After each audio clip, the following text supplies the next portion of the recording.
guys, my name is Sarah Rasmussen and I'm so excited that you're joining me today. Today we're going to make some Mother's Day flowers for your moms or your grandmas or any special woman in your life because Mother's Day is coming up this next weekend. And so I just wanted to hop on here and help you out and make some flowers that will last a really long time. If not just this year, then next year and the year after that. I just want to say thank you again to the Humboldt Area Arts Council for allowing me to do this class. I'm excited that you joined, and without any further ado, I'd like to get started. There are 3 rules that I recommend you following when you're doing one of my art classes or doodle times. Those 3 rules are: number 1, use your imagination. Number 2, nothing you draw, make, or create is bad or wrong. You can make what you made and thought was a mistake into something really great and spectacular. And number 3, have fun. I just want to remind you that there are no age limits to these classes. Anyone can do them and anyone can have fun doing them. I'm 25 years old and I love all of these projects just as much as I would be if I was 3, I think. So just make sure you have extra help and that you're safe while you're doing these projects, but other than that, there's not really any rules. First step I'd like to go over is the materials that you'll need today. So this is a pretty straightforward project and you won't need too many materials, and I will explain throughout the video some adaptations you can make if you don't have all of these materials. So first off, I'm going to say that it would be great if you had some type of paper. It can be any type of paper. It can be printer paper that you color colors on. If you have crayons, you can color on white paper. It can be construction paper, magazine paper, anything like that. We also want you to have a black pen of some sort or marker. Some plastic silverware would be nice to have, but you don't have to have it. Straws, plastic, paper, any type of straws. Scissors are pretty much a necessity along with paper. A stapler or a fastener of some sort. This can also be tape. And then it'd be great if you had some glue sticks. If you don't have glue sticks, that's okay. You can still use the tape. That'd be fine. And then I want you to look around your house and find some different things that could make circles of various sizes.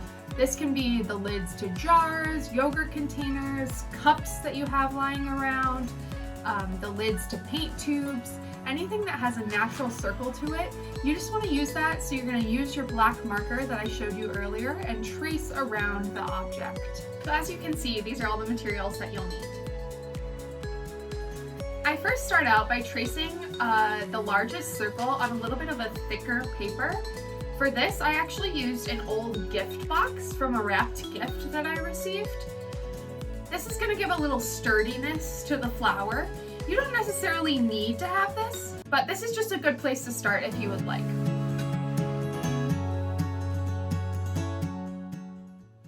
If you don't have cardboard or a cereal box or something like that that you'd like to use, that's okay. I just suggest a little bit thicker paper for some points in the flower so that it is sturdy when you put it on the straw.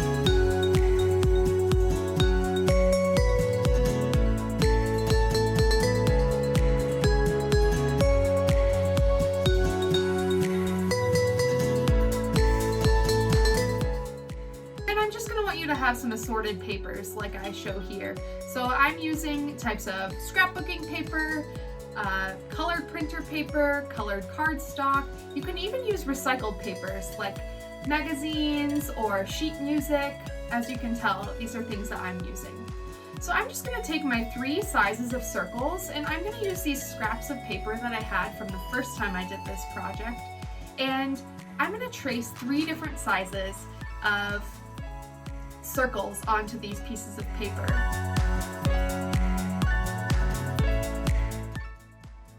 I will later cut out these circles, but the goal is to have various sizes of circles so you can create flowers with them. They're going to stack on top of each other, so you need at least 3 sizes. You can choose how many flowers that you want to make. In this video, I'm making 5 large flowers and 3 smaller flowers. So the large flowers are going to obviously have our largest circle as the base. So I also did mine 2-sided. So I made 10 of the large size of circle. You can choose how many you'd like to make. If you want to, you can just start making all different sizes and go back and make sure you have the correct sizes. That would work as well. I made 3 piles of 3 different sizes of circles. And then at the end, you're gonna stack them all together in color combinations. So you don't really have to worry about this right now. I would just use as many colors as you want and then create different circle sizes on each color paper. So then you have different color combinations at the end.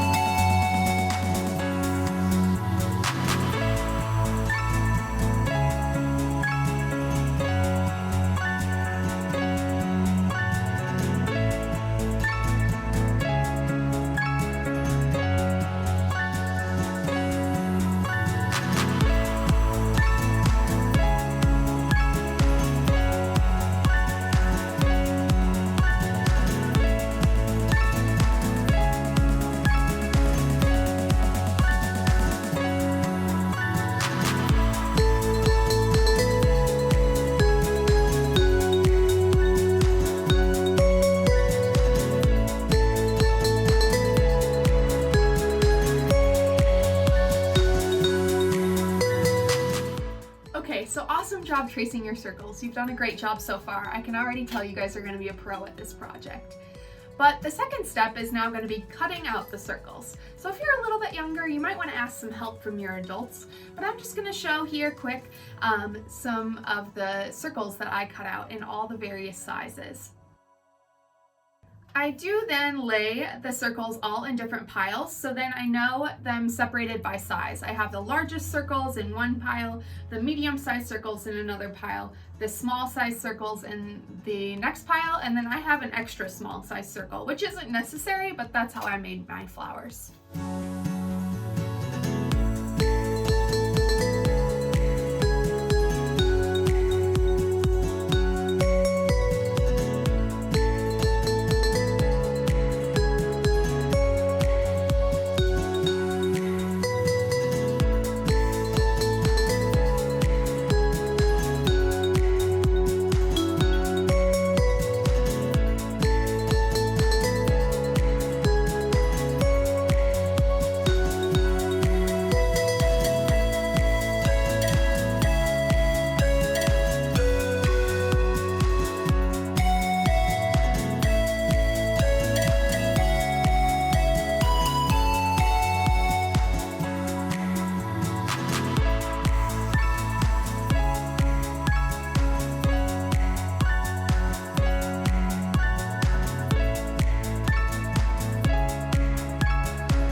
once you have all the circles cut out that you want to use, you're gonna move on to the next step. But you're doing great so far. I just wanna remind you that you're awesome. And if you want to, you can take a break right now and come back to this a little bit later. But if you're ready to truck on, let's move to the next step. Okay guys, this next step is really where the fun creativity starts to happen. So what you're gonna do is you're gonna separate out your largest circles into however many flowers you want to make.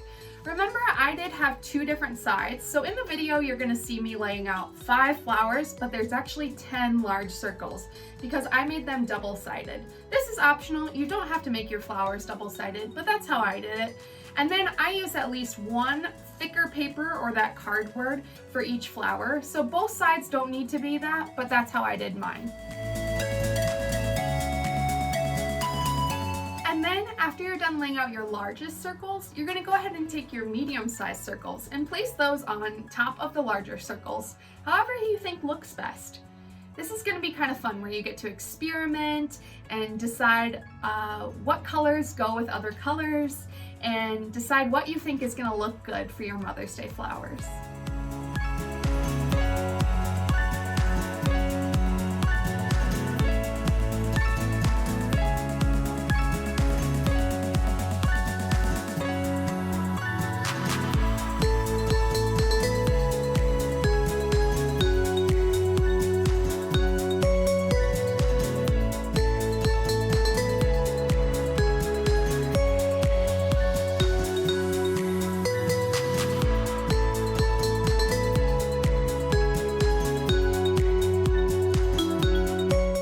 Okay, you're really rocking it, guys. So the next step, I'm just gonna kind of stack up all of these so they stay in the same order and they're all in their piles like I want them to be. And then we're gonna choose one to start.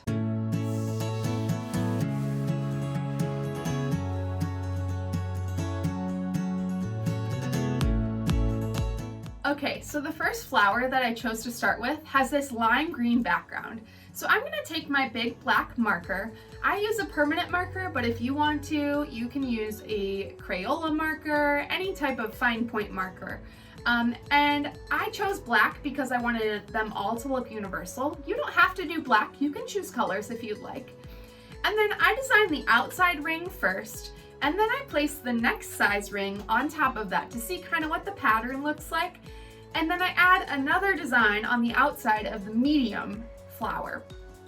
And then I'm gonna work my way into the smallest circle.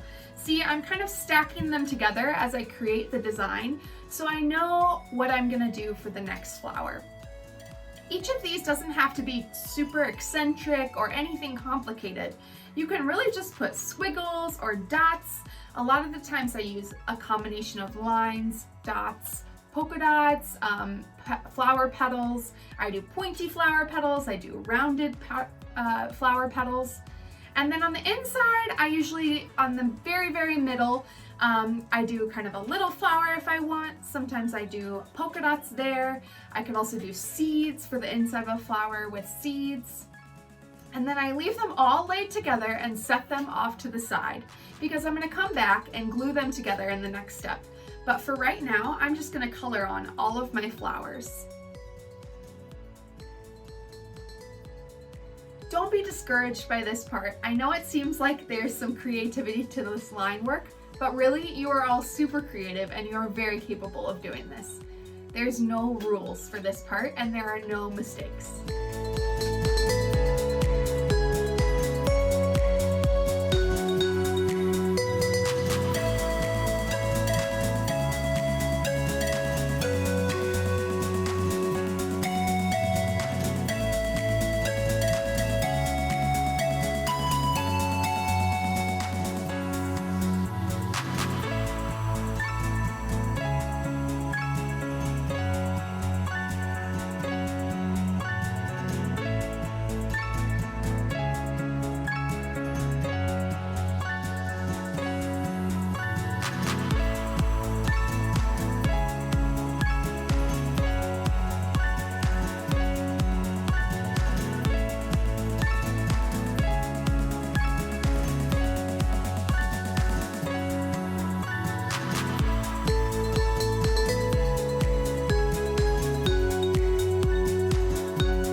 step in this flower making process for your moms and grandmas is to glue the flowers together.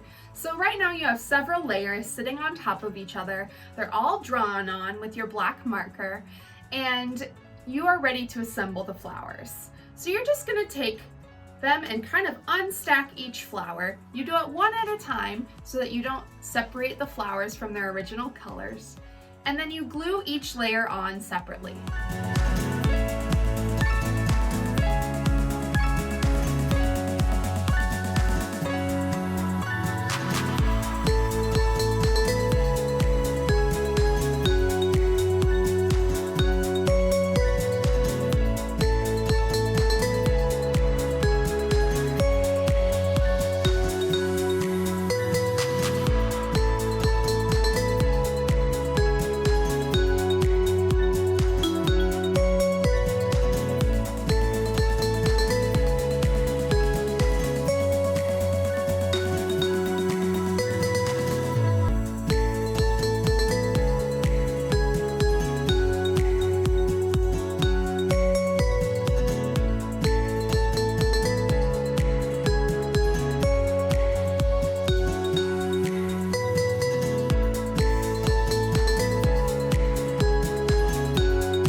All the flowers together, they're kind of there together and just waiting off to the side. I'm going to have you grab your stapler. If you aren't old enough to use a stapler, grab a parent who can help you. And also grab those straws that I talked about earlier. Now, if you don't have straws, you could also use a paintbrush, an old paintbrush that you don't want to use anymore. You could use some plastic silverware, like a plastic knife or a plastic fork. You could use a popsicle stick. Pretty much anything that's long and skinny that can be the stem of your flower. So I chose to use straws, and here you can see that I am stapling the straw in between the two layers of the flower. I chose to staple each flower in two different spots, kind of at the lower part of the flower and the higher part of the flower, so the straw stays in its spot.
Stapled all of the stems onto your flowers, you have the option to add leaves. So I show you how I do that here, but you don't have to do it. I actually didn't do it on most of my flowers.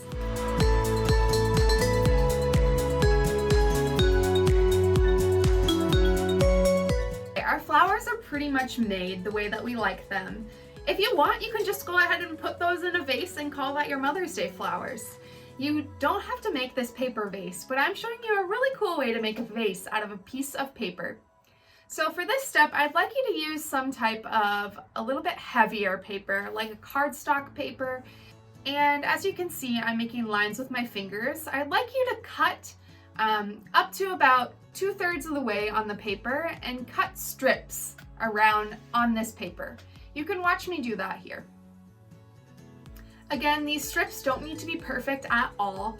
There's no rules here. You can't really mess up. The only thing I really want you to pay attention is don't cut all the way so that it's a full strip of paper.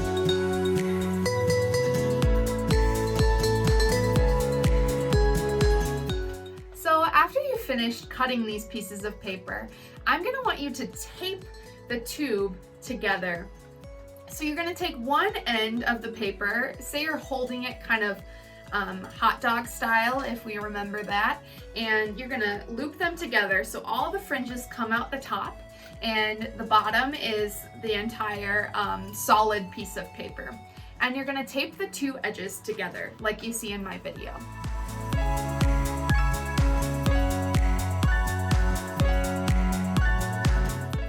Okay, for this next step, you're gonna need a paintbrush or a pencil or something round that you can wrap the strips of paper around. So you're gonna kind of make them you're gonna curl the edges. So you're gonna roll that strip of paper around a paintbrush or a pencil until it curls really tight. So you're gonna see me doing this in the video.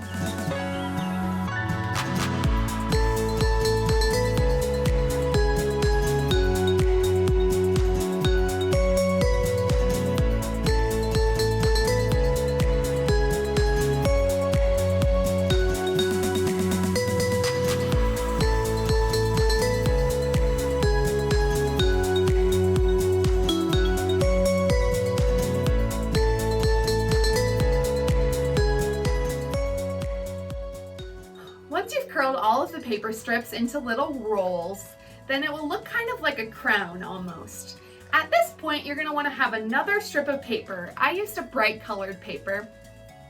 What I chose to do was use the length of a piece of printer paper. So it was about 8.5 inches long. Make them into a little vase. So you're gonna gather them up and use that piece of paper to hold them in place.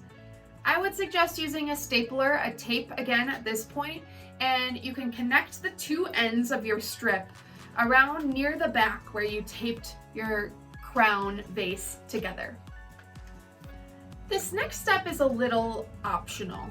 You wouldn't have to make this if it doesn't work. The original one that I made, I didn't use a cup, but for this I used a paper cup. A small one that's used for coffee. You could probably go with a styrofoam cup or a plastic cup if you wanted. And then I cut off the rim just so that it fit inside my vase a little bit to give it a bottom. Because your original vase won't have a bottom to it, it'll just kind of sit on the counter. And because I wanted to make my flowers stand in my vase really well and nicely and stay there a little bit more long term than immediate, I decided to put a little paper cup inside of the vase, and then what I did was I poured some white rice inside of the paper cup to make it more sturdy. You could use beans, you could use rocks, anything you'd like to just put inside the cup in order for the cup not to fall over and your flowers to stay stabilized in there. Now it's time to play with your flowers and arrange them in the vase however you'd like. If you're younger, you might just want to plop them in there. That's fine. Your mom will love it. I know she will. But if you want to have a challenge, I used a plastic fork and put my flowers at different levels, like a flower arrangement person would do. So I had some flowers be taller and some flowers be shorter. I even clipped off the edges of some of the straws so that they could be a little shorter and played around with the arrangement of my vase. This is just more for looks. I want to mention too that this project doesn't have to be just for your mom that you live in your house with. You could also very easily mail these flowers to someone. It would require the envelope to be a little bit thicker than normal, but I don't even know that it would need any extra postage. So if you have a grandma that lives a little bit further away, you could surely mail her a flower in the mail, and I know it would brighten her mailbox. All right, ladies and gentlemen, boys and girls, monkeys and dogs, elephants and kangaroos, whoever did this tutorial today, I just want to thank you so much for joining in. I had so much fun doing this project and teaching you how to do it, and I learned so much about video editing and taking videos and sharing art with the world digitally. So I hope you enjoyed, and I want to thank again the Humboldt Area Arts Council for allowing me to do this on their page. I hope you join me again sometime. I'll be doing these on the Humboldt Area Arts Council Facebook page on Tuesday mornings at 10 a.m. They will be released. And don't forget Doodle Time with Sarah. That's on Fridays at the same time, 10 a.m. Central. And this week I'll be doodling flowers and plants. Thanks again for joining. I loved our session today, and I hope you join back soon. Bye!